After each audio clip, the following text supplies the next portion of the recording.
everybody. Welcome back to the channel and the show. I am JP, your host, and here we talk about all things education and education adjacent. This week, I wanted to start off by talking about OSHA.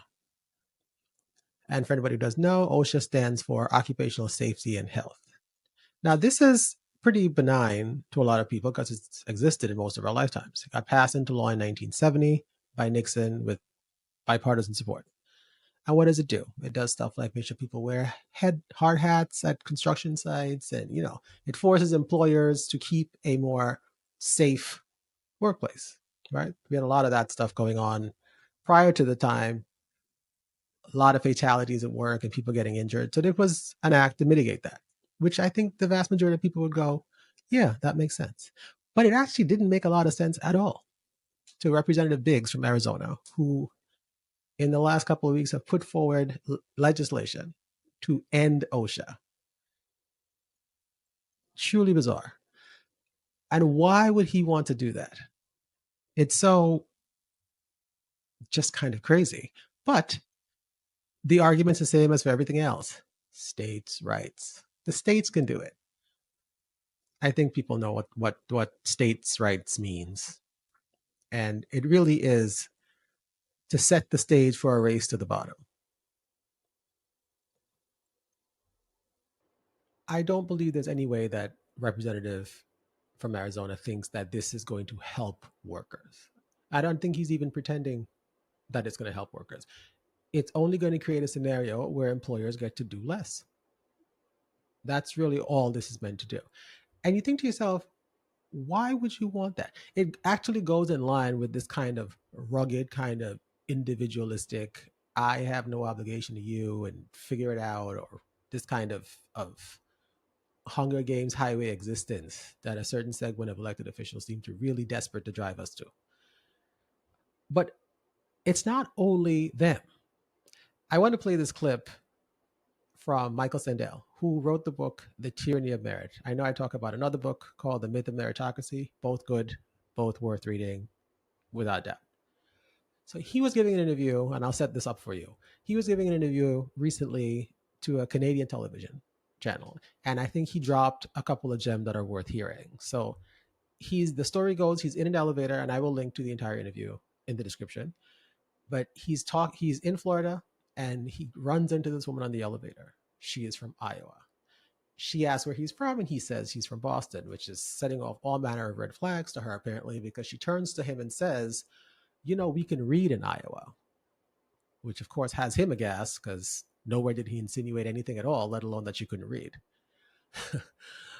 But he goes on to explain what I think a lot of us think of as idiosyncratic kind of thinking about voting, depending on who we're talking about, certain segments of the population, who they vote for and why they say they vote for these people. But he explains something here that I think is really important. So take a listen. This takes us back, Steve, to the conversation we were having about the politics of identity. And this was not about woke identity. This was about the sense that many people have, many working people, many people who live in rural areas or in the middle of the country, that coastal elites, credentialed elites, well-educated elites look down on them. And this is what I've called the tyranny of merit, the way in which the sense among many of the winners of globalization have not been content only with the winnings, but also want to claim that their winnings are their due, that their success is their own doing, the measure of their merit. And so it's interesting that she said, we can read in Iowa, which shows that the resentment against elites is not against elites who are in business or wealthy, as Trump is wealthy. It's resentment against credentialed elites, against meritocratic elites, who many people feel look down on them. And so one way of summing it up is that the market-driven version of hyperglobalization deepened the divide between rich and poor. But the meritocratic hubris of the successful during that same period is what created the divide between winners and losers.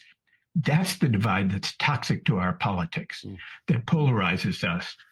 And that recognition, I think, should be the starting point for a bold project of democratic renewal that I hope will lead to a new definition, a more energized uh, definition of what progressive politics can be. Now, for me, that was important for two reasons. The first reason is he gets at what people like to say when people vote against their interests, kind of a thing. Like he explains what we think of as kind of weird voting patterns. Like, well, why would they be voting for him? He's rich, and if they don't like rich people, like they don't like a particular kind of rich person. And that particular that's meritocratic person that Michael Sandel is talking about, who I refer to oftentimes, you'll hear me talk about them as like the sweatshirt people who are very invested in credentialing that way. They also, as he describes, have that individualistic streak. So it really, as far as I'm concerned, the idea that Republicans are like states' rights and individual people can do it on their own, individual states can do it on their own. They don't need the federal government bucking coming in there and like messing up their mojo. Meritocratic adults kind of agree with that. They're softer on the edges, right? But just based on his description, right? They think it's their due. Like they underneath it all have a very similar disposition. And that's why you get them not paying taxes. Like look at this screenshot from our from the non-existent Doge department that's acting like it's real, right? It is a kind of zero self-awareness. To him, it's deserved. He doesn't think anything's wrong with it because there's no possible way you could say that while taking all of those tax cuts, but they do, and they all do. Private schools also do this. I'm going to put these two things up next to each other, and you're going to see what I mean. So here you have the state giving them aid, and the state trying to get some kind of accountability, and they sue. All of these people have the same bad idea. And if you're trying to understand it, I feel like we're going to have to like, what keeps this thing going? Right? Same thing they asked about investing in the stock market. Like everybody knows this is a horribly corrupt thing to do, but nothing's happening, right? Because they both have the same idea. And it's some of these same ideas are going to have to be shaken off if anything's going to happen. That's positive. Like you can't have your cake and eat it too. And you're going to have to figure out which thing you give up. You can't keep on going like this. Like people can see. The hypocrisy can't stand much longer. This made me think of what rights people have, who has them, and right to do what, rights to avoid what. And I made this piece 2 or 3 years ago. I can't remember the exact time. But what he said had me thinking about it when I read about the OSHA thing and all these come together. And it's sort of like, it's your rights. Your rights are in their way. And across the board, whether it's OSHA or your desire to see where your money is going as you subsidize all of these places, they're pushing back against all of it. And that is the mentality that we're going to have to fight. The rights cannot be the thing that have to be sacrificed for progress. That's not true. Because it's why you're seeing the assault on OSHA, the Department of Education, whose primary role was to secure federal rights for students.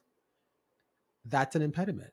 Unions, same thing, your right to collectively bargain, and that job is near complete. It's not done, but it's near complete, and it's going to take some serious action to keep it going. All of these things are about regular people having some semblance of dignity in their life as they maneuver it.